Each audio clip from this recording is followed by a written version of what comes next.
Hey, it's Max here from A Better Universe. I'm going to briefly go into what I refer to as the spirit or energy, Qi, whatever you want to really call it.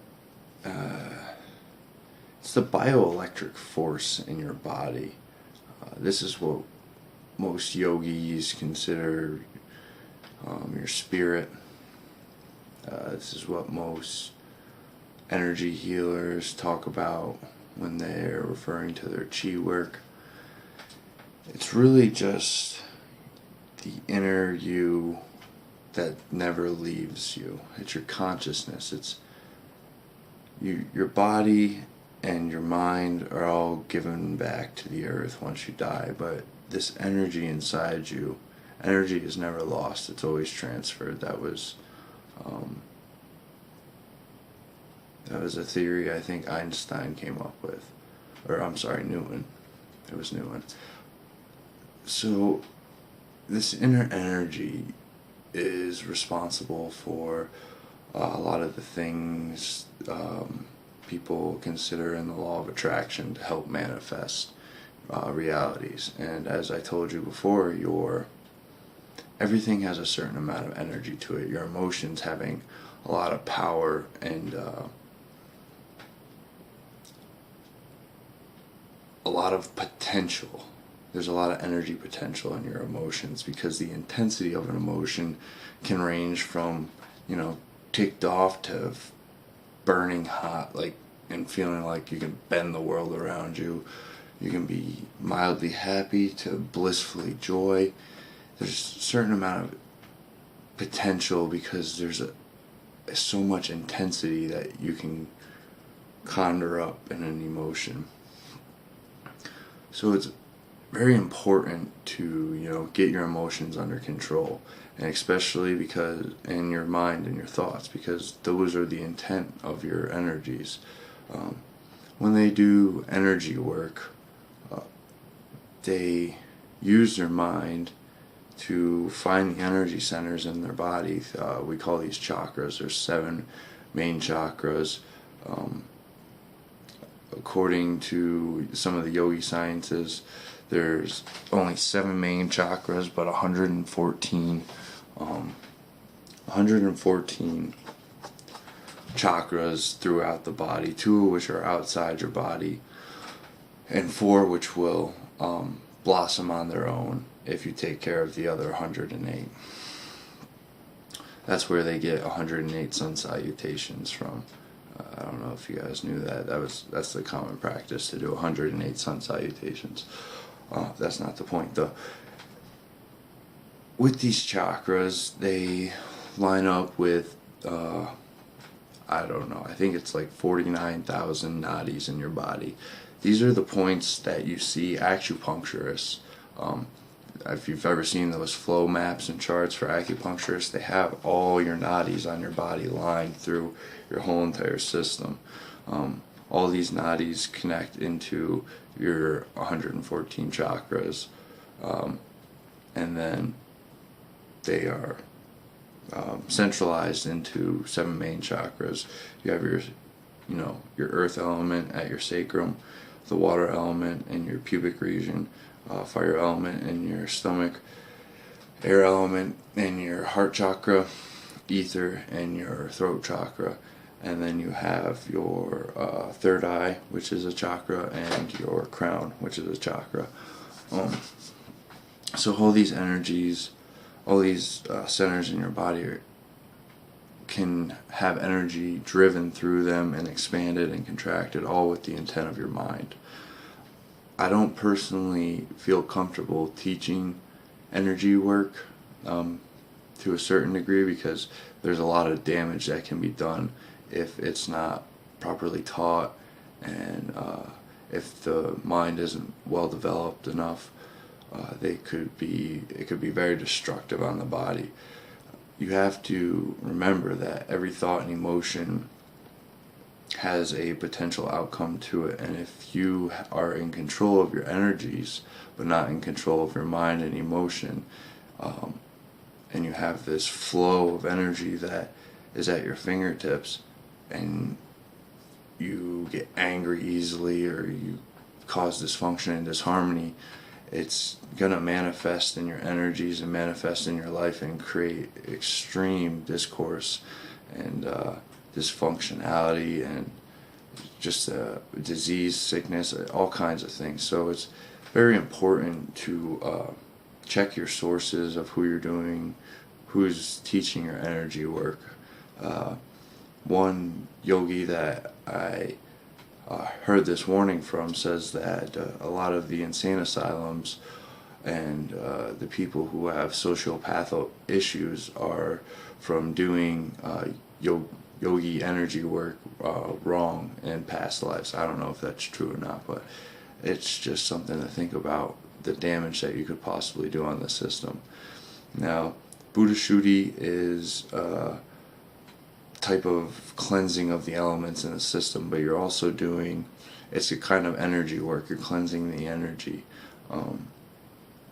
That is a very simple practice as far as I'm concerned, in learning your chakras, your main centers, but you have to develop this idea of observing without judgment. I know I tell you that all the time, that you have to observe your thoughts without judgment to be able to perceive the reality. Well, that is extremely important in your body, because if you perceive something the wrong way and you think that it is one way and it's really not, you can cause damage to the system because you're putting the wrong intent in the wrong way, in the wrong direction, with the wrong force or energy.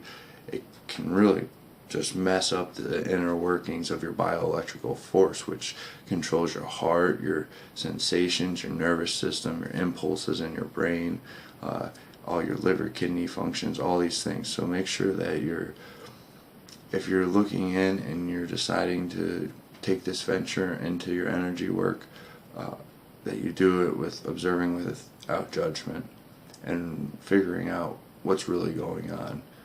And then after you've got a certain amount of control in your body and in your energy, you can put a loving, healing force into it to repair damages or bring a successful mindset or aura into your life to gain financial wealth. But after you've done a certain amount of development in your mind, you're also going to realize that that's not where you're going to find your fulfillment either. It's just a part of the process to learning that. I mean, everybody says that money can't buy you happiness, but we all want to find out for ourselves, right? So, and Sadhguru says it's important to be successful earlier in life so that you know that that's not where you're going to find your sense of fulfillment. And a lot of people talk about astral projections is really just a form of you taking your energy body and leaving the physical and the mental behind. If that is something that you want to do, energy work is something that you might want to look into, because to explore different dimensions and aspects that you can't see beyond the physical, it is going to be important to be able to do this energy work, to open your third eye, to place the proper amount of chakra cleansing and emotional cleansing and intellectual cleansing, body cleansing, all these things you have to do to achieve these states of control over your energy. They say the path of Kira yoga is one of energy works. It's one of connecting with a higher intelligence and learning to be able to dismantle and rebuild the universe, because if you understand that everything is energy, then energy is never lost, it's only transferred. And if you can understand how to manipulate that, you can understand how to build or rebuild the universe, to consecrate certain objects, give things a certain amount of vibrancy, or being able to attract things that you want into your life. Qi-gong energy healers, that's another type of energy work you can look into. Like I said, I don't really partake in teaching it right this moment in my life. I'm not developed enough myself to be teaching it, but I want to give you this overlook so that way you can start looking into it. You can start making your own assumptions. You can start finding your own teachings and experiences and looking inside. But Qi-gong energy healers are another people who use energy work. I think it almost started out as a martial arts, but don't quote me on that. But basically they learn to drive the energy from the sun, the earth, the wind, the moon, all these things, and manipulate it in a way that would heal the human body, not only themselves or others. And they say that when somebody is using their Qi on them, it feels like they're getting electrocuted. It actually looks like they're getting electrocuted also. It's that bioelectric force. It's literally an electricity almost. They call it, when I first thought of Qi, I thought of this mystical, I don't really know, this white energy. I'm not really sure what I thought it was, but to be able to relate this energy to something inside the body that's we can understand, like impulses in the brain or the functioning of your nervous system. It's an energy. It's an intelligence that sends information almost to a certain degree. And if you can send the right information into somebody else's body, you can take away negativity or disease or sickness.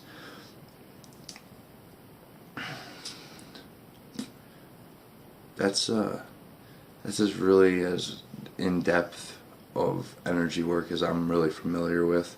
The only other things, I mean, if you want to look it up, another cool thing is when the Shaolin monks do their hard style Qi-gong, where they break boards and bricks and all kinds of stuff over their heads and arms. It's just a way to focus their Qi or energy into a certain point in their body so that blunt objects or spears or whatever don't do damage to the system or the flesh or whatever. It's very interesting. You should check it out. But yeah, Tai Chi is an energy work. Yoga is an energy work. It's all based in all martial arts were based in a form of controlling your energy, which controls your mind and in your body. And all these nadis in your body, all those acupuncture points, the Tai Chi, the yoga, the martial arts, it was all different interpretations of ways of aligning those energies to become to their optimal state in their physical form in your body. If you can learn to take control of this, it's a whole different experience. Things like luck aren't such mysteries anymore. There's a science to it.